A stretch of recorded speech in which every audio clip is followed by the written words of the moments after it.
मुरादाबाद जिले के ताजपुर माफी स्थित अंडरपास से लेकर रामपुर दोराहा तक का मुख्य मार्ग इन दिनों बदहाल स्थिति में पहुंच चुका है। सड़क पर जगह जगह गहरे गड्ढे, चारों ओर फैली गंदगी और पर्याप्त प्रकाश व्यवस्था के अभाव के चलते यहाँ आए दिन हादसे हो रहे हैं। स्थानीय लोगों का कहना है कि संबंधित विभागों की अनदेखी के कारण यह मार्ग लगातार जानलेवा साबित हो रहा है। इस मुख्य मार्ग से प्रतिदिन हजारों वाहन गुजरते हैं, जिनमें 2 पहिया 4 पहिया वाहनों के साथ साथ स्कूली वाहन और पैदल राहगीर भी शामिल हैं। सड़क पर बने गहरे गड्ढे वाहन चालकों के लिए बड़ी चुनौती बने हुए हैं, खासकर रात के समय जब अंधेरा छा जाता है और स्ट्रीट लाइटें या तो खराब रहती हैं या पूरी तरह से बंद होती हैं। तब दुर्घटनाओं की आशंका और भी बढ़ जाती है।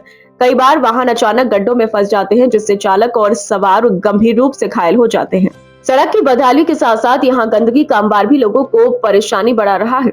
सड़क किनारे कूड़े के ढेर लगे हुए हैं, जिनसे लगातार दुर्गंध उठती रहती है। इससे आसपास रहने वाले लोगों के साथ साथ राहगीरों को भी भारी दिक्कतों का सामना करना पड़ रहा है। गर्मी के मौसम में यह दुर्गंध और भी असहनीय हो जाती है, जिससे लोगों का इस मार्ग से गुजरना दूभर हो गया है। सिटी चैनल संवाददाता से बातचीत करते हुए कांग्रेस के सदर ब्लॉक अध्यक्ष मोहम्मद शकील सकलेनी ने प्रशासन पर गंभीर आरोप लगाए हैं।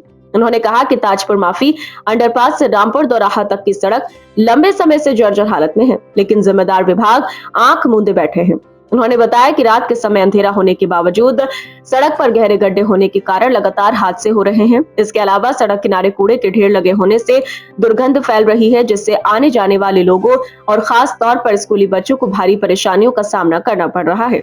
मोहम्मद शकील सकलेनी ने मांग की कि इस मार्ग की तत्काल मरम्मत कराई जाए, गड्ढों को भरा जाए और नियमित रूप से सफाई की व्यवस्था सुनिश्चित की जाए। साथ ही उन्होंने स्ट्रीट लाइटें दुरुस्त कराने की भी मांग की, ताकि रात के समय दुर्घटनाओं पर अंकुश लगाया जा सके। स्थानीय नागरिकों का कहना है कि यदि जल्दी इस समस्या का समाधान नहीं किया गया तो भविष्य में कोई बड़ा हादसा भी हो सकता है। लोगों ने जिला प्रशासन और नगर निगम से मांग की है कि वे इस गंभीर समस्या पर संज्ञान लेते हुए शीघ्र आवश्यक कदम उठाएं, ताकि आम जनता को राहत मिल सके और इस मार्ग को सुरक्षित बनाया जा सके। देखिए, ये अंडरपास से जो रामपुर दोराहे तक रोड टूटा हुआ है, इसमें मुझे क्या कहना है।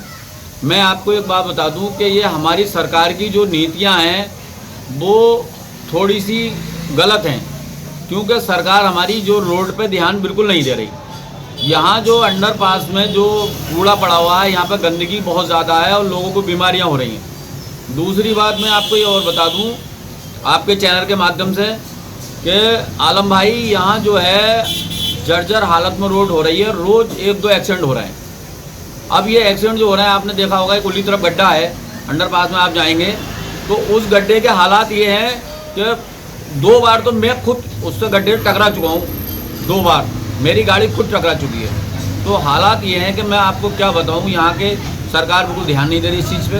और सरकार से मैं यही अनुरोध करूँगा कि केंद्र सरकार से भी और यूपी सरकार से भी इस पर थोड़ा ध्यान दे और जनता की भावनाओं को समझे।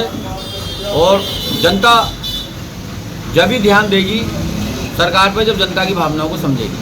अजय, कूड़ा कौन लोग पड़वा रहा है जो रोड पे फैला पड़ा है और साइड में कूड़ा काफ़ी है, गंदगी हो रही है, बदबू आ रही है, तो इस बारे में अभी हमें कोई जानकारी नहीं मिली है, लेकिन ये कूड़ा कई दिन से पड़ रहा है। अगर जिस दिन इस चीज़ की जानकारी मिलेगी स्वयं हम आपको बताएंगे।